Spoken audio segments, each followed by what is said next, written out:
નમસ્કાર મિત્રો, દેશ અને દુનિયાના સુપરફાસ્ટ સમાચારમાં તમારું સ્વાગત છે। પાકિસ્તાને જાતે જ પગ ઉપર કુહાડી મારી।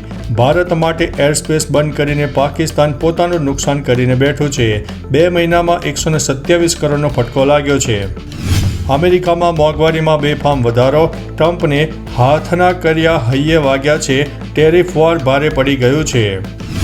કુલગામમાં ઓપરેશન અમલમાં આતંકીઓ સામે લડતા 2 જવાનો શહીદ થયા છે, 10થી વધુ ઘાયલ થયા છે।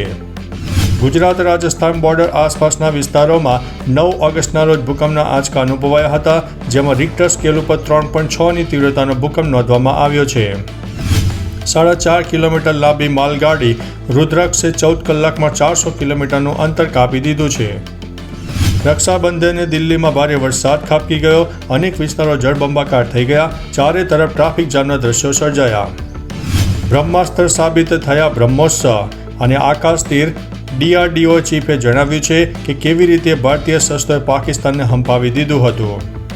મુંબઈ એરપોર્ટ ઉપર નેટવર્કમાં ખામી સર્જાતા અનેક મુસાફરો પરેશાન થયા, અનેક ફ્લાઇટ્સને તેની વ્યાપક અસર જોવા મળી છે। દિલ્હીની હોસ્પિટલમાં ભીષણ આગ લાગવાની ઘટના, દર્દીઓને કાચ તોડીને ક્રેનથી બચાવાયા છે, 1નું મોત થયા હોવાના અહેવાલ છે। 5 પાકિસ્તાની જેટને તોડી પાડવામાં આવ્યા।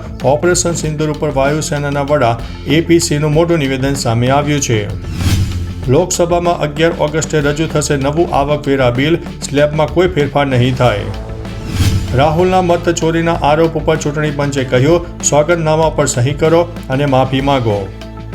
ગુજરાતી મહિલાએ પોતાનો દુપટ્ટો ફાડીને ઉત્તરાખંડના CM ધામીને રાખડી બાંધી રાહત કાર્યની પ્રશંસા વ્યક્ત કરી છે। ફેમસ કોચ અને યુટ્યુબર ખાન સરે રક્ષાબંધનની ભવ્ય ઉજવણી કરી છે। તેમના હાથે અનેક રાખડીઓ જોવા મળી છે।